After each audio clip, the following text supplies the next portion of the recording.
l'important pour vous, bibliothécaires, de savoir, avant de monter des partenariats, en fait, l'important, c'est de savoir qui sont les partenaires potentiels. Voilà. Du coup, ce panorama, c'est pour vous montrer l'étendue des possibles, voir en gros qui fait quoi. Mais après, vous avez donc aussi ces plateformes qui repèrent un certain nombre d'acteurs, mais donc c'est pour vous bibliothécaires, c'est utile parce que quand vous devez conseiller quelqu'un, vous avez à disposition l'offre de services possibles sur votre territoire. Mais après, c'est aussi important que vous-même puissiez y être pour pouvoir être repéré. Et du coup, c'était important qu'on le dise aujourd'hui parce que la bibliothèque de Montpellier s'est inscrite récemment, enfin ce dernier mois là, dans le SoliGuide. Donc c'est-à-dire que l'offre de services des bibliothèques de Montpellier est maintenant référencée dans cette plateforme. Et du coup, voilà, je voulais donner 5 minutes la parole à Françoise Léva qui travaille à France Travail. Donc on est très content d'avoir France Travail quand même à nos journées professionnelles. C'est la deuxième année de suite. Probablement l'année prochaine, tu seras encore là. Le rendez-vous est pris. Voilà, pour qu'elle nous dise deux mots de Dora et de SoliGuide. Enfin, voilà. Je fais de l'aller vers. En fait, c'est une nouvelle posture de France Travail. On va vers les partenaires et donc je suis là avec plaisir avec vous aujourd'hui. J'étais là l'année dernière aussi. Et avec la NLCI, on débute une grande histoire. Alors, Dora, c'est quoi? En fait, c'est une grande bibliothèque, médiathèque, des services. C'est pas nous qui la gérons à France Travail, c'est la plateforme de l'inclusion, je ne sais pas si vous la connaissez, donc qui gère ce service. Dora l'exploratrice, un peu, il n'y a pas d'acronyme. On explore le champ des possibles. Et en fait, cette grande bibliothèque nous permet d'avoir sur un territoire des personnes qui se référencent sur cet outil qui est à disposition de tous, qui est ouvert, qui est libre, qui est gratuit, et qui se référence pour apporter des solutions sur un certain nombre de thématiques qui sont du champ professionnel, du champ social, et qui peuvent aider les conseillers, en tout cas de France Travail, mais aussi n'importe quel acteur du champ social, à trouver des solutions sur un territoire. Des solutions liées à des problématiques, des freins périphériques. En tout cas, pour France Travail, ce sont des solutions qui peuvent être trouvées pour accompagner le demandeur d'emploi à résoudre des freins. Le logement, la mobilité, les difficultés financières, la santé, l'illettrisme également, bien sûr, et en particulier. Toute une sorte de thématique. Alors comment ça marche? Les partenaires professionnels, vous, les médiathèques, vous êtes largement invités à vous référencer sur Dora pour y inscrire les services et les offres de services que vous pouvez, qui sont libres et que vous pouvez délivrer aux personnes qui pourraient s'approcher de vous. Le conseiller, en gros, dans une agence, lorsqu'il travaille avec le demandeur d'emploi, va diagnostiquer un certain nombre de besoins, bien sûr, professionnels, mais aussi va diagnostiquer des freins que la personne rencontre. Et il va aller sur cette plateforme pour, sur le territoire, déterminer quelle est l'association, quel est le professionnel, quelle structure peut venir en aide aux demandeurs d'emploi et le diriger vers cette structure. Cette structure aura au préalable réalisé son référencement sur cette plateforme. Donc aujourd'hui, cette plateforme est en cours de développement. Chez nous, à France Travail, nous avons dans chaque département des personnes qui sont référenceurs, qui incitent les partenaires à se référencer, à vérifier les données qui sont disponibles sur ce site, que vous tapez sur n'importe quel moteur de recherche, Dora, et vous allez avoir accès à ça.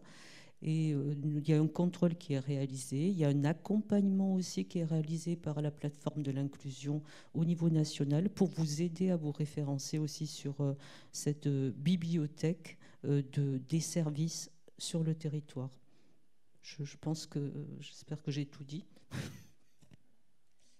Dans la brochure, vous avez les liens Internet, donc vous prendrez le temps de regarder tout ça de plus près et de réfléchir à la présence des bibliothèques dans Dora.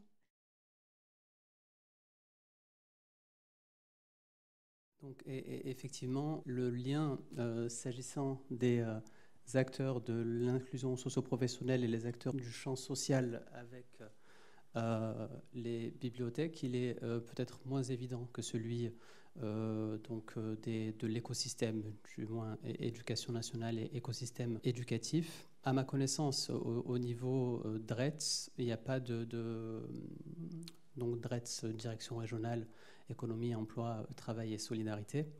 À ma connaissance, il n'y a pas d'initiative de rapprochement à notre niveau entre les bibliothèques, médiathèques et notre niveau. Et ce qu'on s'est dit avec Mélanie et Véronique dans le cadre de cette fin de matinée, c'est qu'une présentation de l'écosystème, donc champ insertion sociale et champ social, serait un premier pas pour pouvoir ensuite, on le souhaite du moins, ou on souhaite le faciliter, pouvoir mettre en place des éventuels partenariats. Le premier niveau pour pouvoir faire ceci, c'est mieux se connaître. Et l'idée des quelques minutes que j'ai devant vous, c'est de vous faire un panorama assez bref de tout cet écosystème, donc de l'insertion des acteurs, de l'inclusion socio-professionnelle et des acteurs du champ de l'insertion sociale. Donc les DRETS, Direction régionale économie, emploi, travail et solidarité, sont une direction régionale, donc une administration déconcentrée, rattachée à plusieurs ministères, mais donc notamment en charge des politiques de l'emploi et des politiques du champ social.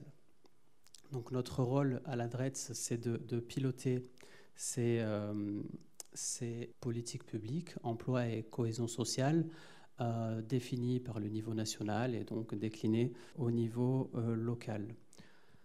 Cette DRETS est déclinée en DETS, direction départementale, donc emploi, travail, solidarité au niveau départemental. Et ici, dans l'Hérault, donc vous avez une DETS qui est d'ailleurs à son siège pas très loin d'ici. L'une des missions consiste dans le pilotage des politiques publiques de l'emploi, que ce soit des grands plans nationaux comme la réforme France Travail, la loi plein emploi, des plans sectoriels ou encore des dispositifs opérationnels type O2R tels que je voulais évoquer tout à l'heure. Également, parmi les missions de l'adresse, donc il y a un soutien au public prioritaire. Donc toutes ces politiques publiques, finalement, elles sont à destination de publics type demandeurs d'emploi, bénéficiaires du RSA, jeunes décrocheurs ou peu qualifiés, personnes en situation de handicap, seniors en reconversion, étrangers primo-arrivants. Et pour chacun de ces publics, la DRETS, l'État, a des dispositifs particuliers et parfois même des opérateurs de l'État qui seront en charge de ces accompagnements. On les verra par la suite. Parmi les dispositifs de l'adresse et les dispositifs majeurs au niveau des politiques publiques de l'emploi, on a donc le soutien à l'insertion par l'activité économique. On a parlé des CAE un peu plus tôt dans la matinée et notamment de chantiers d'insertion. Donc c'est l'État qui finance et c'est la DRETS qui est en charge du suivi de ces structures-là et elle joue un rôle fondamental dans la remobilisation des personnes pour leur proposer une activité, une formation, un accompagnement socio-professionnel et particulièrement lorsqu'elles cumulent des difficultés. L'apprentissage est également un des dispositifs dans le cadre des politiques publiques de l'emploi qui est suivi à la DRETS. Dans le cadre de ces dispositifs, il y a également O2R, donc offre de repérage et de remobilisation, dont je vous ai parlé ce matin, et qui a, je le répète, mais qui a pour objectif de repérer les publics, les remobiliser, donc faire en sorte qu'ils puissent développer, entrer dans un parcours et donc les accompagner pour favoriser ou du moins faciliter une sortie en formation ou en emploi, par notamment au niveau du repérage, donc les dispositifs d'aller vers dont on a parlé plus tôt. Au niveau du champ social, donc la DREETS a également un certain nombre de missions finalement propres au champ social et qui se traduisent par un certain nombre de dispositifs, mais ces dispositifs qui consisteront à prévenir des risques tels que donc, lutter contre les exclusions, faciliter l'accès aux droits, à l'hébergement et également des politiques publiques en faveur de publics fragiles, à savoir personnes en situation de handicap, personnes âgées, personnes dépendantes, ou encore politiques publiques à destination des personnes étrangères, notamment primo-arrivantes. Donc s'agissant de l'accès aux droits et l'accès au logement et à l'hébergement. Donc la DREETS est impliquée dans la mise en œuvre des politiques publiques d'hébergement d'urgence, dans le pilotage des SIAO, donc services intégrés d'accueil et d'orientation. La DREETS soutient également des actions visant à réduire le non-recours aux prestations sociales, donc le non-recours aux droits, que ce soit les aides financières, l'accès à la santé, l'accès au logement et également donc le public que j'ai évoqué plus tôt, les primo-arrivants et l'accompagnement des primo-arrivants et donc l'intégration de ceux-là, où donc la DREETS intervient dans les parcours d'intégration républicaine, où il est notamment question d'apprentissage de la langue, et français et langue étrangère, qui est une problématique qui n'est pas exactement la même que celle de l'illettrisme ou de l'illectronisme, mais qui peut y être liée pour les personnes qui auraient un besoin d'apprentissage de la langue, mais également d'apprentissage donc de lecture. S'agissant donc de ces missions, donc autour de la DREETS, qui donc est en charge de ces politiques publiques de l'emploi et de ces politiques sociales, il y a un certain nombre d'acteurs. Donc au niveau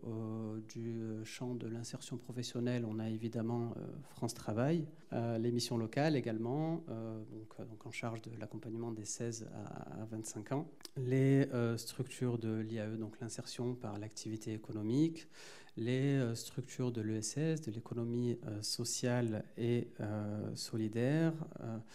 Également, dans cet écosystème, on retrouve donc les Cap Emploi KEOPS qui sont en charge de l'accompagnement socio-pro des personnes en situation de handicap. Les organismes de formation, donc, qui sont en charge de prodiguer la formation initiale et continue, l'apprentissage, et également, puisqu'il ne faut pas l'oublier, le conseil régional également qui est donc pilote de l'offre de formation professionnelle et l'offre au niveau de l'apprentissage. Un certain nombre d'acteurs gravitent autour de la DREETS également, ou du moins sont présents au sein de la région et du département au niveau donc de l'écosystème du champ social, parmi lequel on retrouve les préfectures, bien évidemment, en charge de piloter la stratégie pauvreté, l'hébergement et donc de la coordination entre l'État et les collectivités.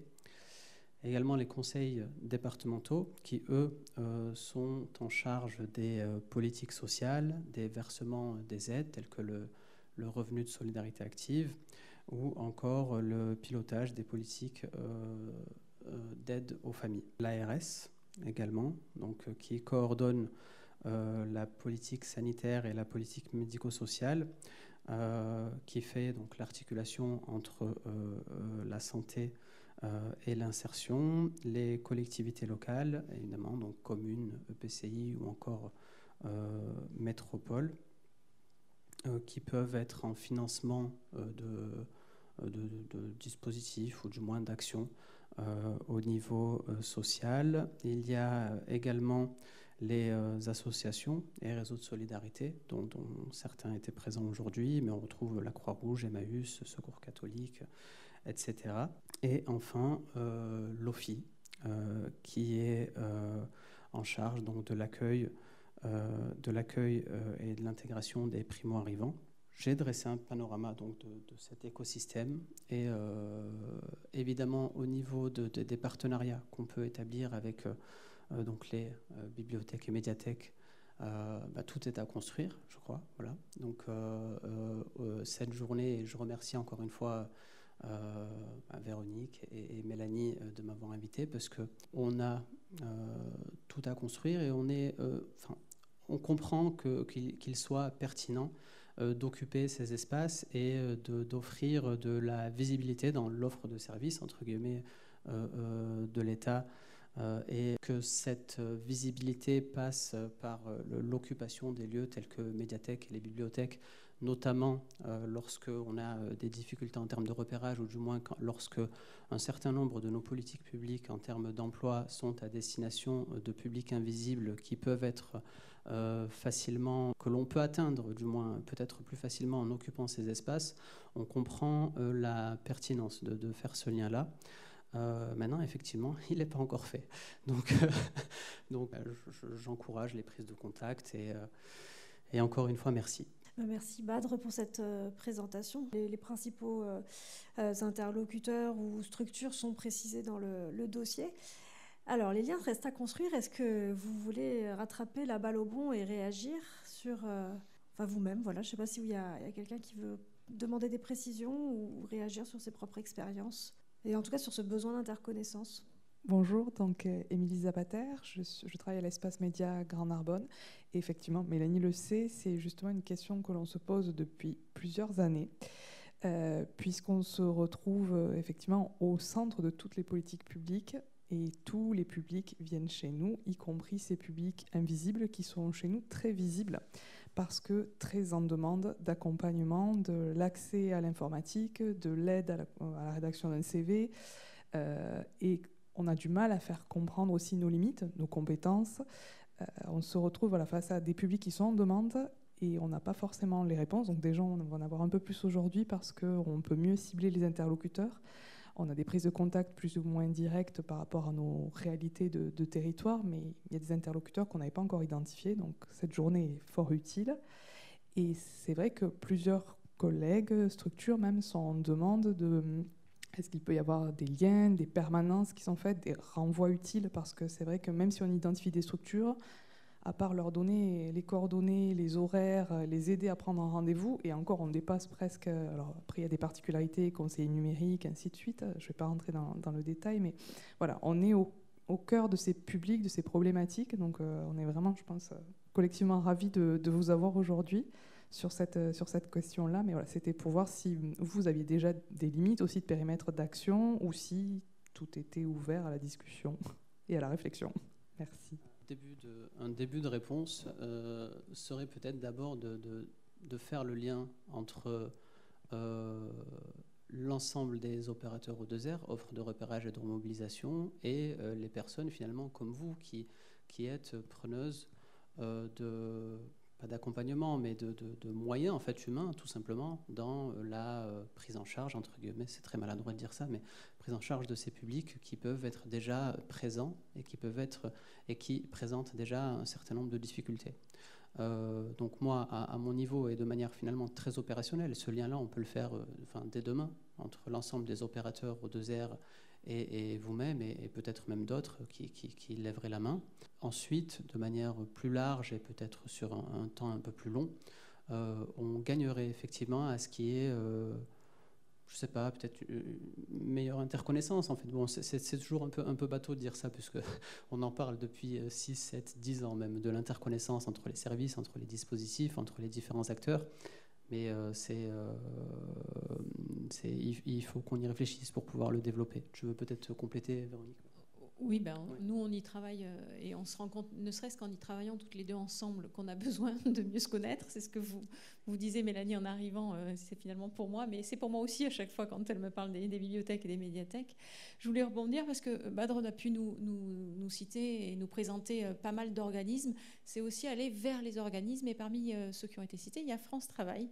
Donc je vais passer la parole à Françoise qui est avec nous, Françoise Léva qui s'occupe des partenariats, pour nous expliquer un peu l'importance aussi de ces partenariats et peut-être justement cette découverte des bibliothèques, médiathèques pour ta part. Alors, c'était pas prévu, mais je suis ravie de votre intervention parce que c'est ce que l'on cherche nous à faire, c'est avoir des partenariats, des partenaires qui seraient utiles, qui pourraient apporter une offre de service déjà, mais aussi qui pourraient être là pour repérer des personnes qui sont en difficulté. Badre nous parlait d'O2R avec des opérateurs, mais là on est là sur la recherche de personnes qui seraient des invisibles, non inscrits et non connus de nos services. Mais nous aussi, on a des difficultés aussi à aller repérer des personnes qui sont en difficulté, même au sein de nos propres services, notamment les personnes qui sont en situation d'illettrisme. Et une fois qu'on les a repérées, il faut les accompagner, leur proposer des services. Et c'est là où on a besoin de vous aussi. On a besoin des professionnels que vous êtes pour les accompagner vers la lecture, les accompagner vers une ouverture, la connaissance aussi, leur donner envie. Donc moi je suis ravie de ça parce que dans mon service en fait, et c'est vrai qu'on se connaît bien avec Mélanie et Véronique, on vient de signer d'abord une convention régionale avec la NLCI pour lutter contre l'illettrisme au sein des demandeurs d'emploi, mais plus généralement l'ensemble des publics. Vous savez que 15% des demandeurs d'emploi aujourd'hui inscrits sont en situation d'illettrisme, donc c'est important. Du coup, situation d'illettrisme et illectronisme également, dans ce sens-là, ça va de pair. Et nous, on recherche des personnes comme vous, des structures comme vous, qui pourraient être des structures qui amènent les personnes à évoluer, à faire leur chemin. Et dans les parcours que l'on peut proposer, on souhaiterait qu'il y ait ces lieux de médiathèque, bibliothèque pour accompagner les personnes. Donc moi, je suis ravie de... Venez nous voir à France Travail. La connaissance et l'interconnaissance, c'est souvent, je ne sais pas, on l'avait vu l'année dernière, des lieux de France Travail, premier étage, médiathèque, bibliothèque, au rez-de-chaussée. Et les personnes ne travaillent pas ensemble, ce que je trouve extraordinaire. Donc ce qu'on voudrait, c'est quand même que les gens aillent vers, descendre d'un étage ou monter un étage pour se rencontrer, se parler et puis échanger et proposer des solutions. Donc là, c'est ça, dans ce sens-là, ça serait bien que ça se fasse. Merci de m'avoir donné la parole.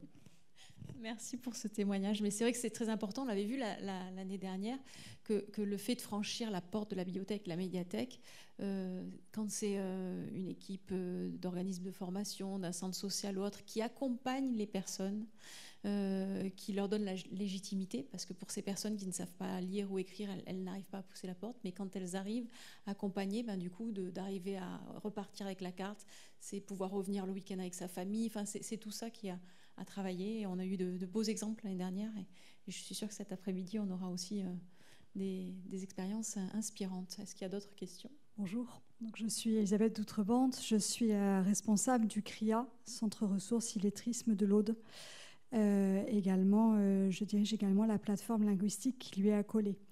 Le partenariat, évidemment tous les services dont vous avez parlé, ce sont des interlocuteurs que j'ai au quotidien. Mais je voulais juste vous témoigner d'un exemple en fait, de partenariat qui me paraît intéressant. J'ai un partenariat naturel avec France Travail qui m'a beaucoup sollicité cette année, au point que je vais intervenir dans toutes les agences de l'Aude pour faire une sensibilisation à l'illettrisme pour les conseillers déjà, pour leur permettre même éventuellement de repérer au sein de leurs équipes, et puis surtout auprès des personnes qui sont demandeurs d'emploi, essayer de repérer cette problématique, qui naturellement vont pouvoir me les orienter après peut-être pour un diagnostic plus complet, puisque cette année la plateforme de l'Aude a ouvert des diagnostics tournés vers l'illettrisme.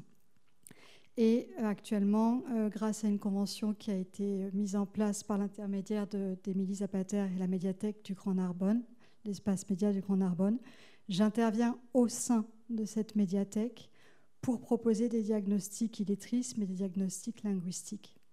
Et donc, je suis à l'écoute et à disposition de vous tous, en fait, parce que pour intervenir, c'est très facile. Il suffit juste d'avoir un bureau, une connexion.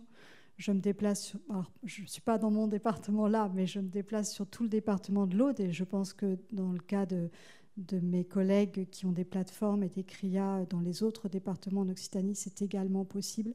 Mais on s'aperçoit que sortir de nos bureaux du centre ressources documentaires, où on ne va pas forcément pousser la porte, et aller à la demande des partenaires, que ce soit dans les médiathèques pour recevoir les personnes qui nous auront été adressées, que ce soit au centre des missions locales.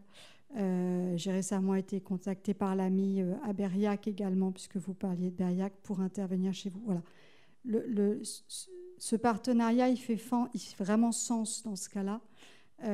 Et je pense que si on peut nouer un véritable réseau et se connaître les uns les autres en connaissant nos champs, en ayant une connaissance des champs de compétences de chacun et en les mutualisant, on peut en effet arriver à trouver certaines solutions. Voilà. Merci Elisabeth pour ce beau témoignage. Je tiens à dire aussi qu'en ex-Languedoc-Roussillon, vous êtes chanceux parce que vous avez un CRIA par département.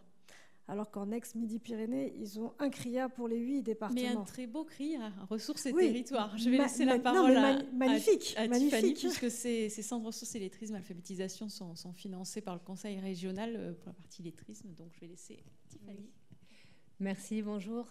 Tiffany Aveilla, je suis chargée de mission au sein du Conseil régional. Alors je salue bien sûr le travail du CRIA de l'Aude, mais c'est l'occasion en fait de faire le lien en fait avec l'ensemble des CRIA. On travaille vraiment de manière très rapprochée avec les centres ressources illettrisme, et vous en avez un sur chaque département.